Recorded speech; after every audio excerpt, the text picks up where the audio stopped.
All right, shalom, of course. All praise, honor, and glory to the Most High God, Yahweh, in the name of His only begotten Son, who the world ignorantly called Jesus Christ, Yahweh Shai. It's your brother, Chief Priest, Al-Azhar Banloy, a.k.a. the Guerrilla Hebrew, coming back at y'all with another installment of the Issa Guerrilla podcast. It's episode 4. I'm gonna do 4 and 5.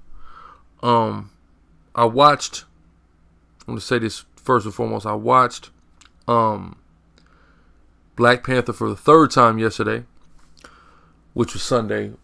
What is that? March 10th. But also, I know it was 11th. I think 11th. My fault. I also watched the OJ special that came on Fox. Okay. I watched it really this morning, early this morning, and kind of finished it up a few hours ago. So it's fresher on my mind. So I'm gonna do that one first. So these are gonna be, because they're so impactful. These are going to be their own episodes. All right. I'm going to do 4 and 5. Then when I get with the brothers, maybe later this week, maybe we do some more on it. You know, maybe a whole different episode. But we're going to do 4 and 5 now. So I'm going to start here with 4. And it's going to be about the OJ. I believe, what is it? It's called OJ, The Lost Confession. Let me see here. I believe it's OJ, The Lost Confession. And they had a hashtag for it, which was, Did OJ Confess? Did OJ confess? Which was, I mean, just distasteful. Let me first and foremost say this. The white man is the devil. Then you'll hear me on various episodes lead off with that declarative statement purposely. Because it's a true fact that I have to keep reiterating it, because people have to bear witness to it. All right. And even if you have already borne witness to it time and time again, continually bear witness to it, as to keep it ever present in your mind that that's your enemy. All right. That's key. Right. But let me read my I was 57 minutes in, and I was appalled. First and foremost, of course, OJ Simpson is an individual who has captivated most of America for quite some time. From his time at USC to his time in the NFL. Who he played? We played with the Bills. Played with somebody else too, right? I forget who else he played with. And of course, we know he played for the Buffalo Bills. And of course, his post-NFL career, especially with acting and of course, being accused of murder. Okay, we want to keep saying that, being accused of murder. All right. There was a movie that came out called My Boss's Daughter, starring Ashton Kutcher and Tara Reid. Y'all recall it. In that movie, Tara Reid's father in the movie, which was Ashton Kutcher's boss, had an owl, a pet owl that he named OJ, and this always stuck out to me. I was young. I don't remember I was that age. I was young when it came out, and he said OJ like the murderer. Ashton Kutcher says that, and his boss responds, no, like the football player. Because that's what O.J. Simpson was. That's what all of us know him as. We all know him as one of the greatest running backs to ever play the game. Undeniable fact. He was accused of murder, and ultimately his infamy for being accused of that crime has, surpassed the fame that he got for, his God-given athletic ability and his talent on a silver screen. Okay, so it's unfortunate, but it's what he is, and it's funny because I got an uncle, my oldest uncle, Preston. He played college football as well, and when he was young, if you take a look at his college football pictures, I mean, he looks exactly like OJ. I always say he looked like a Dominican OJ. Well, we're not Dominican, but he kind of he's a little bit more brown skinned, and majority of my family is especially my father's generation are dark skinned and further back, but he's a little bit lighter, so he kind of favors like a Dominican OJ Simpson. I've always joked about that. And my pops, when I asked my pops about, because of course he was, he grew up on OJ. He always said, OJ was the coolest dude in the world when I was growing up, and he was a star football player, and my big brother looked like him, who also played college football. So OJ was a staple in America, in American pop culture and black community and black culture as well. So even though, of course, there's the controversy about him trying to distance himself from being black, and I'm not black, I'm OJ. All that being said, that doesn't negate the fact that black people, of course, did embrace him, and they embraced him more and more, of course, after the accusal in the trial. And we've continually embraced OJ even with the majority of people saying that they believe that he's guilty. But I've always been because I remember some of my earliest memories as a human being are of the O.J. Simpson case. Imagine, I was born in 1990. October 31st, 1990 was when I was born. So I was young going, when it's a kid. And I always remember going to my grandma's house, and my grandma would put on hard copy. Taking y'all back. Some of y'all may not know about this. Some of you millennials out there. Y'all wasn't around during the time of hard copy. But I remember hard copy. I remember hard copy so much that, years ago when I was kind of pursuing a rapping career, I had 2 mixtapes, hard copy 2, but we ain't gonna talk about that. We're gonna put that behind us. But hard copy. I have some of my faintest memories on this earth are watching hard copy do specials and coverage on the OJ case at my grandmother's house. So this OJ thing has always been a big deal to me. I've always been captivated by the brother. And anything that they put out, any media that they put out on it, I always make it a point to watch, because I'm interested. I watched the special they did within the last couple years about trying to further the theory that his son was the actual killer, and things like that. So the only thing I haven't seen in totality was, I think, OJ Made in America, and which I think was an ESPN special, I think. I didn't see that in its totality. I said like the first episode, but I always, I have I'm like a narcoleptic sometimes, man. I have a real thing about going to sleep, watching shows, or watching movies. I have a real thing about that sometimes. So, I kind of had passed out on that. So I never really got the chance to finish it most. I could do that. But I just want to give y'all that background. And I've, of course, always maintained his innocence. And also, my grandmother used to, had this neighbor, man. She had this neighbor, this German lady from Germany, white woman, of course. Oh, I always remember her, man. She's like an old witch. She always looked to me, old liver spots, just frightening. She looked like the old white woman on that movie Devil in the elevator. Exactly like which, of course, they are the devil. But my grandmother had always told me about the theory that she had, which I saw kind of mentioned on a movie, or not the movie, the series starring brother Cuba Gooding Jr., The People versus O.J. Simpson, right? So, and it was that the theory that the German lady had, or that she furthered, and that my grandmother adopted as well, due to, I guess, conversations that she had with the German lady about it, was that the Colombians did it. So that's how I always knew about that, over the drugs or the drug debt or something like that. And then as well, something I also want to suggest that everybody go watch. This is on YouTube free. It's a brother, Alex Alonso. He runs streetgangs.com. He has 2 YouTube channels. He has streetgangs.com channel where he does interviews with, specifically Los Angeles-based gang members, but also he has his own personal channel called Alex A. Alonso. Check that channel out because he has a video called 5 homicides, something to the effect of 5 homicides connected to the OJ case. There's 5 homicides that are directly connected to that case that were never talked about or brought up at trial, or just in general, like people don't talk about them.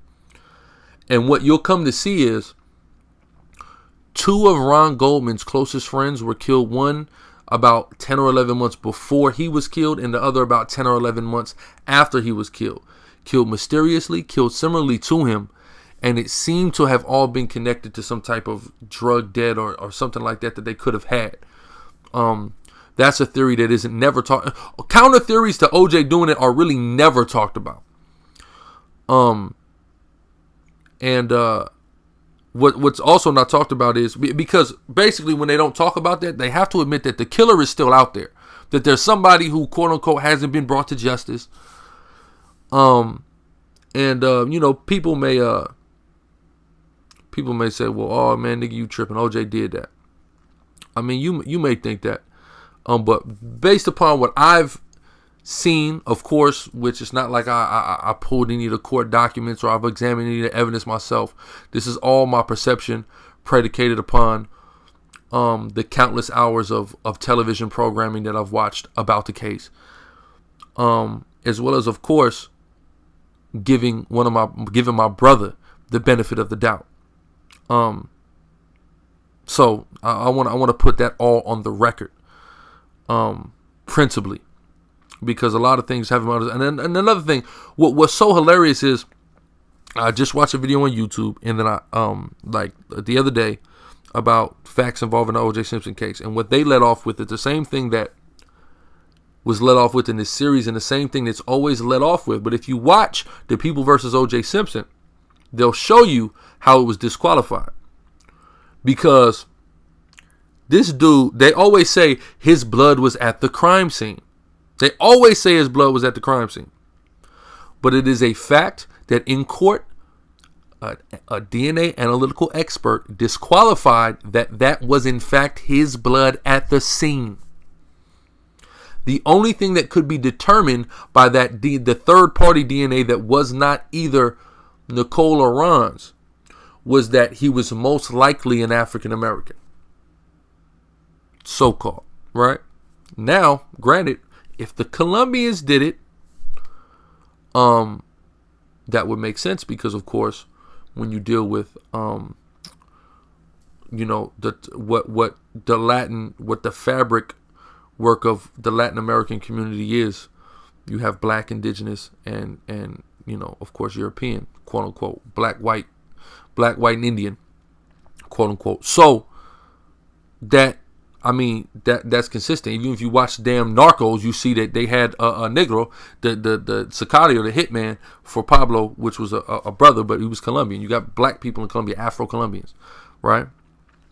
And even Colombians that aren't quote unquote considered Afro still have quote unquote Afro DNA, right? So that's an aspect there. Of course, I'm not even accusing the Colombians, but what I'm saying is there's evidence that suggests and gives credence to these other theories, right? So anyway, so when you hear that narrative being pushed that OJ's blood or OJ's DNA was at the scene, that's a lie. That was disqualified in court, but they still further it like it didn't happen, right? The blood was found, the DNA was found, all three of their DNA was found in the Bronco, but Johnny Cochran gave a compelling argument that there was police corruption involved and that DNA was planted. And there's more than reasonable evidence to suggest that. Certainly, there was plenty of prosecutorial misconduct, as well as the cops doing all kind of madness that clearly made it look like they weren't being forthcoming and truthful. Not to mention the lead detective was an outright vehement racist. You understand what I'm saying? So, of course, we have all those factors. We have all those factors that we got to deal with, right? On top of that, let me go back now. So I start the series now. How I even find it, I gotta search. You don't understand the type of desperate search that I had to do to find this, because I've been seeing the commercial on damn near every video I watch on YouTube. Anybody know me? I'm a big YouTube guy, especially when I'm riding around. I got my music playlist bumping, and before almost every video, special on Fox every Sunday, they're doing all these provocative clips of these statements that OJ's making to get the view. So of course I'm captivated. I want to tune in.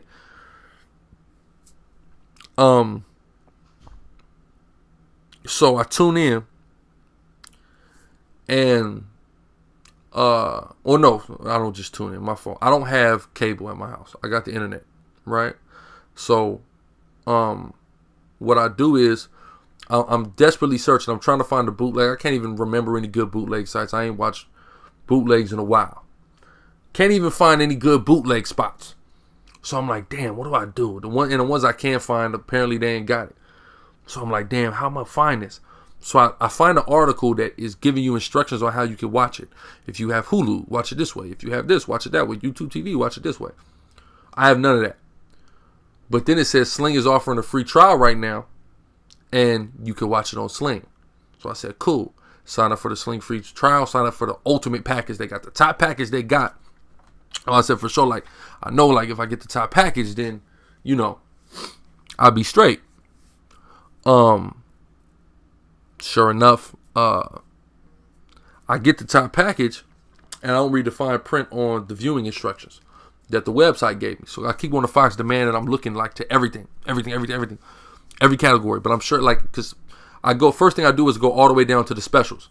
And then the specials, like Taraji got a special, and then there's like a Biggie and Tupac special, but that's it as far as specials. So I'm like, damn, it should be in the specials, right? So I pulled it up online on the Fox thing, and they were acting like I could just watch it right there on the Fox website, right?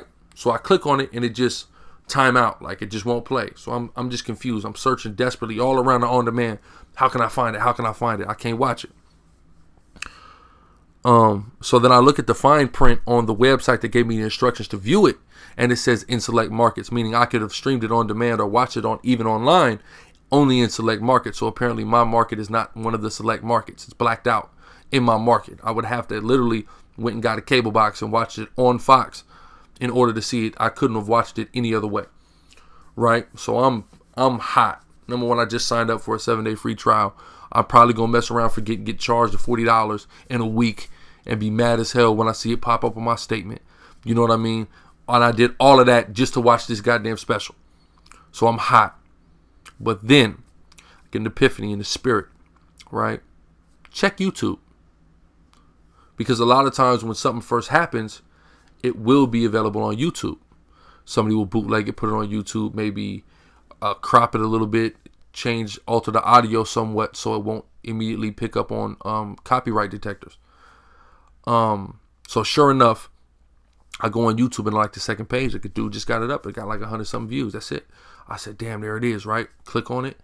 I skipped around in it to make sure that, you know, it weren't just reeling me in. It was the real deal. Because, you know, sometimes people will act like they got the movie up, and they'll literally have like a screenshot from the movie, and, you know, it'll have it as long as the movie is. The movie's an hour and 40 minutes. It'll say it's an hour and 40, and it'll have the damn screenshot, but you click on it, and of course it won't be the movie. It'll just be a clickbait to get ad revenue. So I click on it, I skip around, I see this is it. This is what I've been looking for. All praise to the Most High. I gave praise to them. We gotta give praise to the Most High for the little things. So boom, I get it, and I start digging in, and at about 57 minutes in, I had to stop it. I made a status on Facebook, and I want to read that status that I made on my Facebook, facebook.com/Guerrilla Hebrew, if y'all want to follow me on there. Anyway, so I said this. I said, watching this hashtag did OJ confess special, because that's the hashtag. These devils are pushing such a narrative. It's literally sickening. That's how I felt. That's how I felt after I finished it as well. It's sickening, sickened, disgusted. I continue. They would never try this in court because it's literal entrapment. A publisher takes advantage of the economic disparity the brother was in as a result of his public crucifixion after his acquittal, throws a bag at him to write a book entitled If I Did It. We all remember that. I remember when people were coming to me about it, when he was talking about writing it, or it was announced that it was coming out. People were like, oh, it's coming out with it. If I Did It. And everybody was like, damn, that's stupid. Why is he doing that? You know, it's clear because he needs money, because he's been handicapped economically as a result of people furthering the sentiment that he's guilty of a double homicide, right? And him being portrayed in a monster, and the media, the elites, have made sure to further the notion that he's a murderer in all forms of media.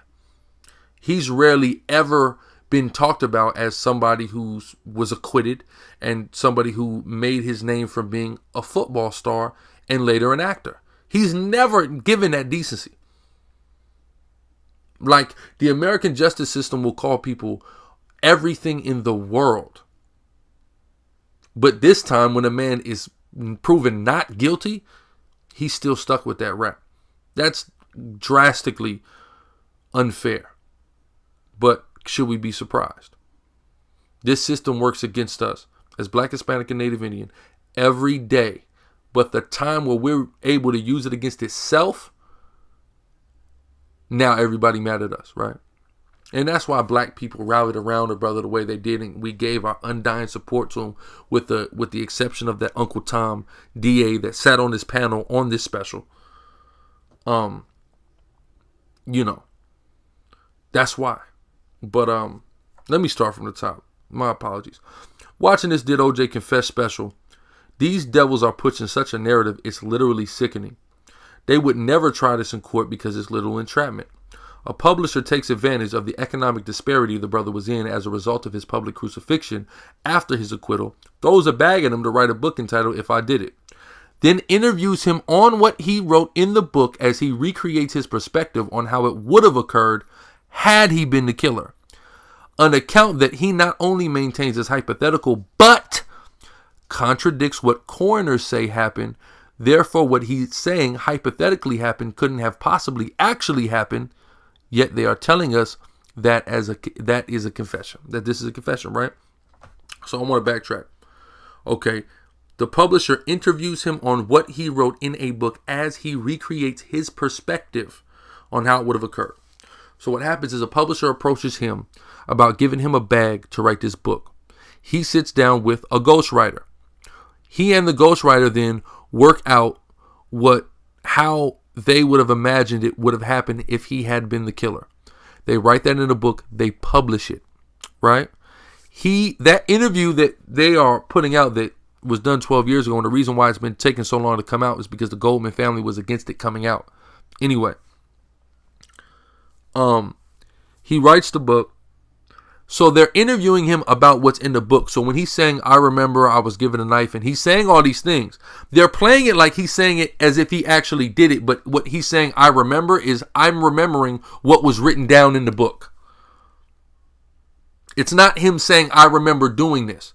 And again, it contradicts what the coroner says actually happens. So even if he did do it and was guilty, that couldn't have been how it happened, because Ron Goldman was killed outside. According to how the crime scene worked and the stabbing patterns, etc., he walked in while Nicole was being murdered and then was chased down and was murdered. According to OJ's recollection of it in the book, the whole reason that a murder occurred was he walks in the house and gets into an argument with Ron. Then Nicole falls and then he starts killing everybody. That's not how it actually happened. That's totally inconsistent with the way this crime scene was staged. But you're telling me that's a confession? No, that's impossible. And the way that they busted themselves was that devil, yes, the child of a white man, Soledad O'Brien, actually read the coroner's report, and nobody mentioned how inconsistent the story that he's telling in the interview is with the coroner's report. Because even if he did it, he wouldn't be dumb enough to say he did it exactly like the coroner said. So what he's doing is remembering what's written in the book, remembering what he and the author came up with written in the book that would make for a compelling story that would sell novels. That's it. But they're sitting there because this is what they do. Again, this interview was conducted 12 years ago in 2006. 12 years later, you have a panel that consists of a friend of Nicole Brown Simpson, who mind you, didn't even drop the Simpson off her name, which says a lot. A friend of Nicole Brown Simpson, that Uncle Tom DA, Chris Darren or whatever the hell his name is, the white woman that interviewed him initially 12 years ago, which she has aged so horribly. If you take a look at her then and her now, in 12 years, she has aged horribly. She aged worse than the man that spent the last 9 years in prison, which is O.J. Simpson, the man that she's interviewing, which of course is expected.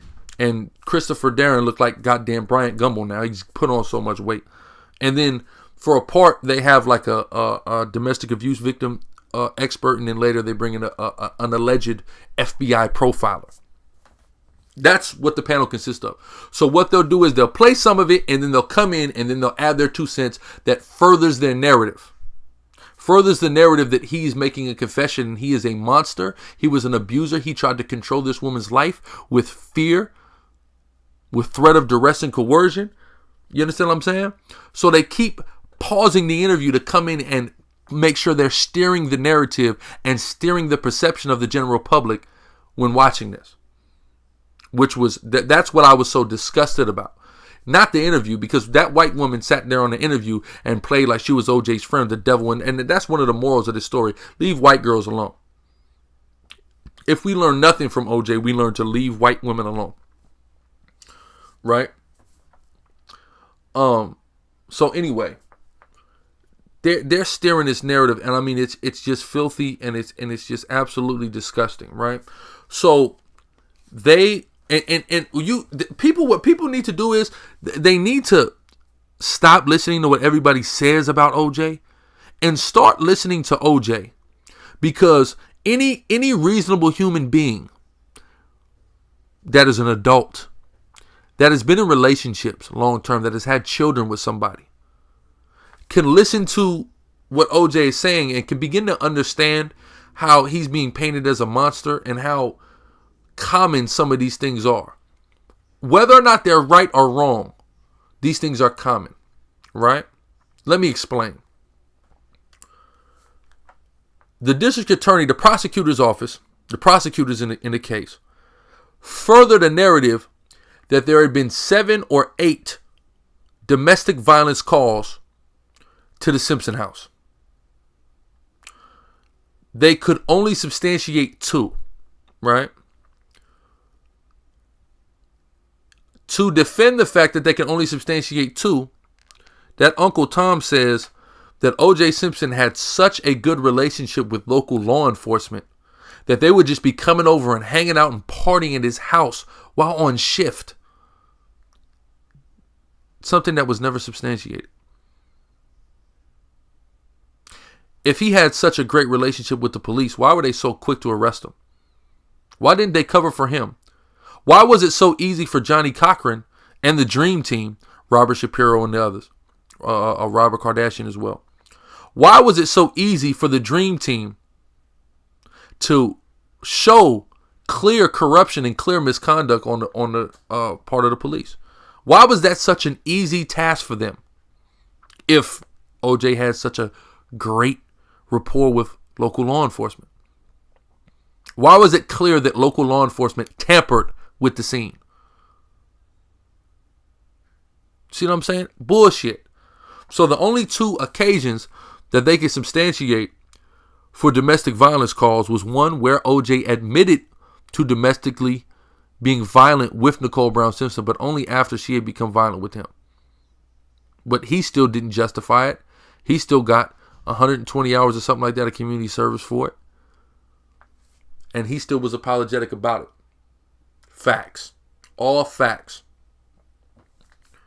The second time, he kicks in Nicole Brown Simpson's door.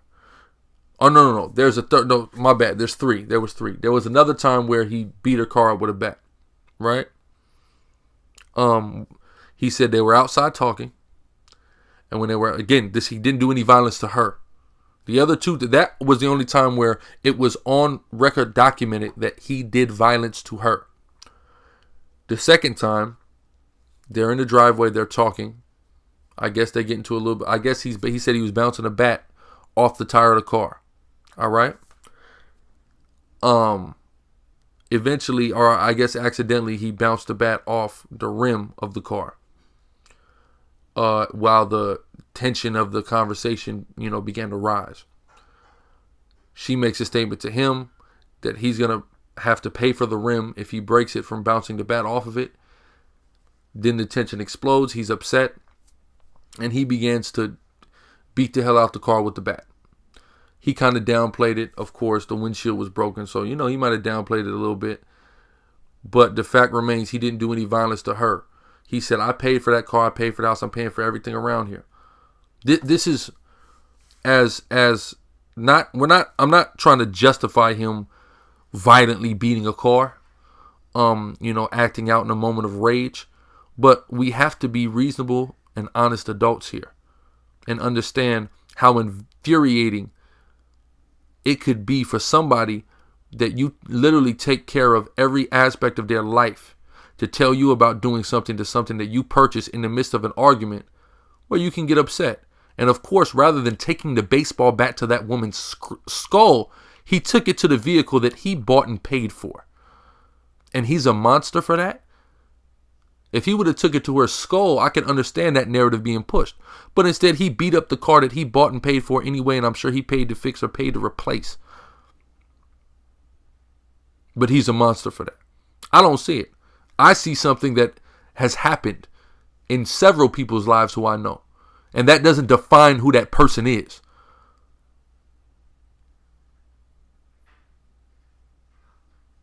Right?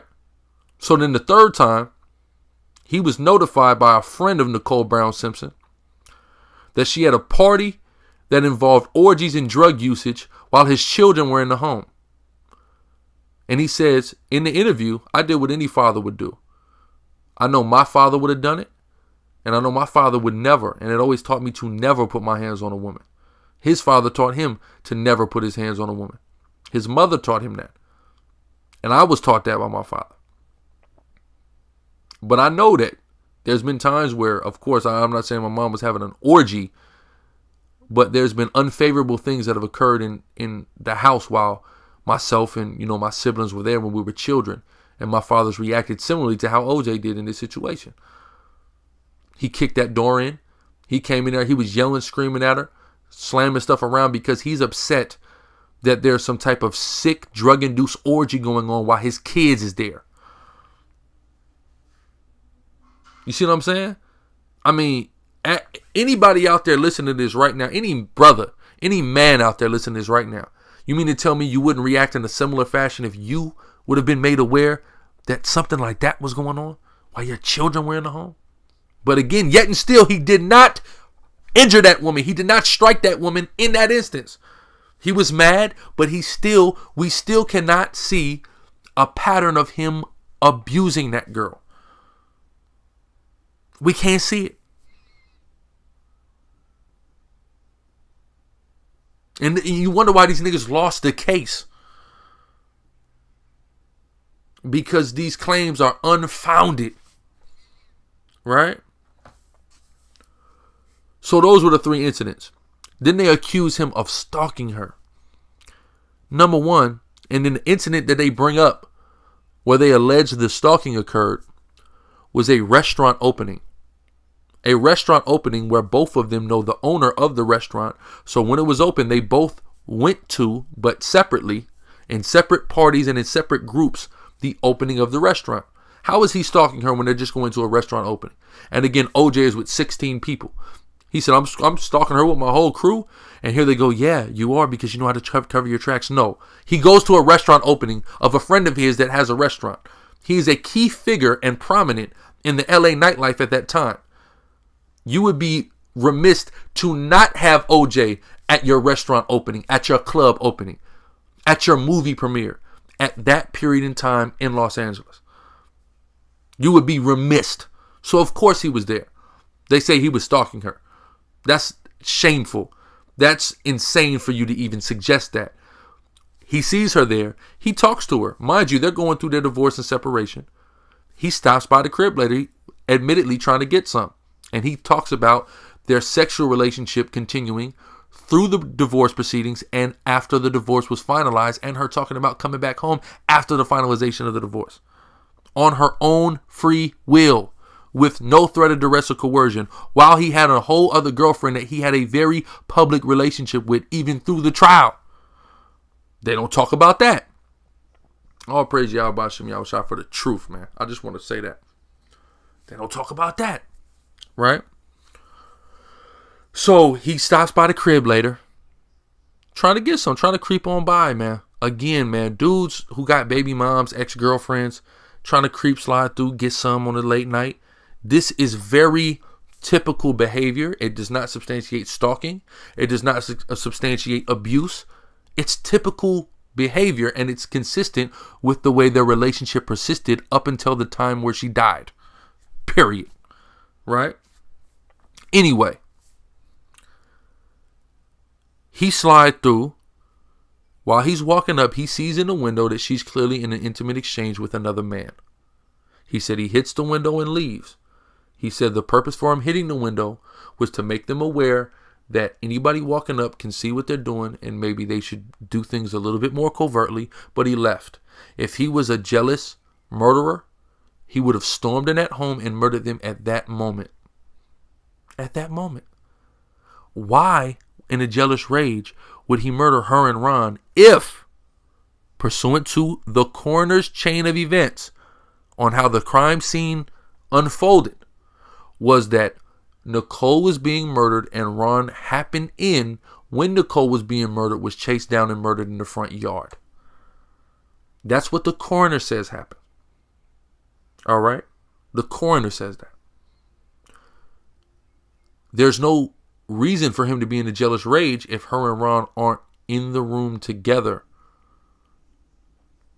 doing something, or just in the room together, period. It would have made more sense to him to murder her in a jealous rage at that moment than at the moment that he allegedly did, or he was accused of doing and acquitted of, mind you. You see what I'm saying? They shouldn't even have brought that alleged stalking incident up because it greatly discredits their theory. He vehemently maintains that he at no point was jealous, that it was no secret that she was sleeping around, she was dating younger guys, she was dressing in a certain way to attract these younger men. And again, it was no secret, even had sex with some of his friends. And it was no secret. And he was doing his thing. Come on. The man was at the top of the world at this time. He was rich. He had all kind of girls. He didn't seem like he had a jealous bone in his body at this time period. So again, that jealous rage theory, it just doesn't hold weight to me. And I don't think it should hold weight to anybody. It doesn't seem to have any merit. So that was the stalking that they alleged. I told y'all that incident. Those were the 3 domestic violence calls. All right. Only one of which where she was physically injured, and that was a significant amount of time before the murder happened. I want to say that incident occurred in like 87. Divorce proceedings started in 89. The murder occurred in 94. So long before, could even happen prior to 87, but it happened no later than 87. Long before the murder was she violently, or not even, I won't even say violently, was he physical with her. The other 2 DV calls that they could substantiate, even though they alleged were 5 more.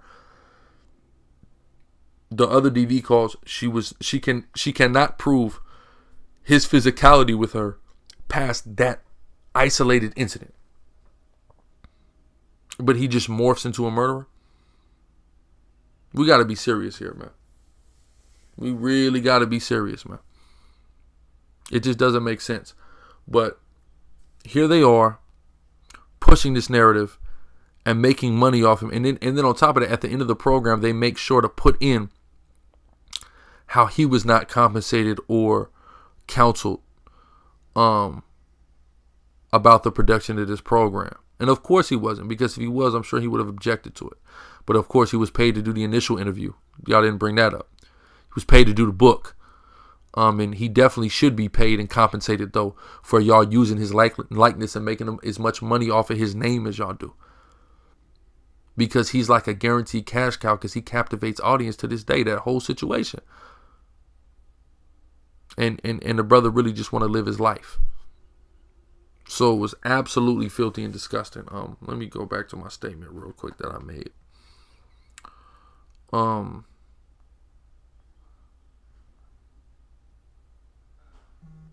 Yeah, man, I was appalled by this.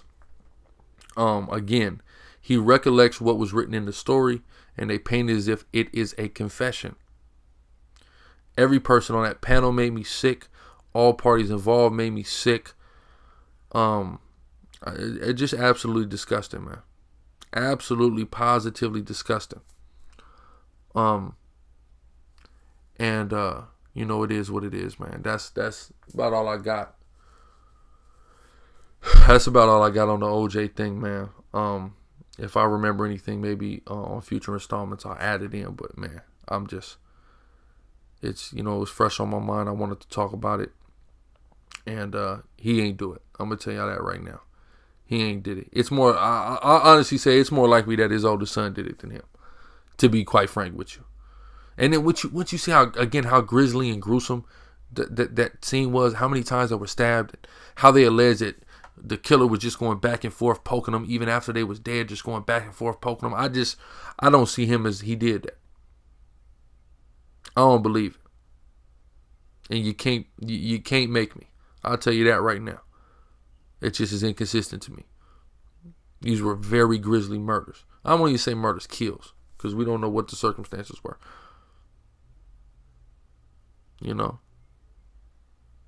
And and y'all do know that, and also too, I want to say this.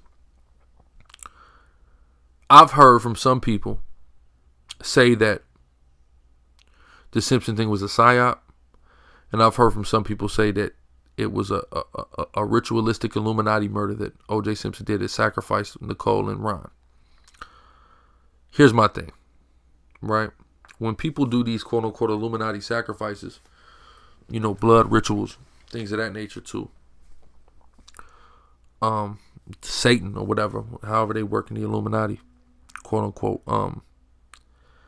they do it for a purpose. They do it to ascend to new heights in their careers, become bigger. OJ went down the tubes from then. He has benefited nothing from it. He's lost far more than he gained from that situation. So I don't understand how that was an Illuminati sacrifice. They would have made sure to paint him as an angel and a poster child and boost him up high in society and amongst pop culture. Not in the infamy, but in fame instead of infamy. So I can't believe for 1 second. The only people I see that gained off of this situation significantly is the Kardashian family. So I think maybe somebody should look over there. Somebody should look at Chris and Bruce. Chris and Bruce. And the kids. Out of all parties involved in that situation, connected to that situation, of course, the Kardashians being friends of the Simpson family. Of course, Rob representing OJ. Of course, the many allegations that Chloe is OJ's baby. Somebody had the meme of Kris Jenner sitting at the trial and said, when you're at the trial with your new man, will your old man defend your side, nigga? You know what I mean? The people connected to it, nobody has ascended higher than the Kardashian family, than the Jenner family. Look at what they've been. Literally were nobody without Rob defending OJ, and then without Kim Kardashian sucking Ray J dick on video. You see what I'm saying? They have benefited and they have ascended higher than anybody even relatively connected to that situation. So maybe they should be looked at if you thinking and talking Illuminati sacrifice. That's all I'm saying. So I'll give all praise to Yahweh Shem Yahweh Shai, and look for that Black Panther review coming up right after this.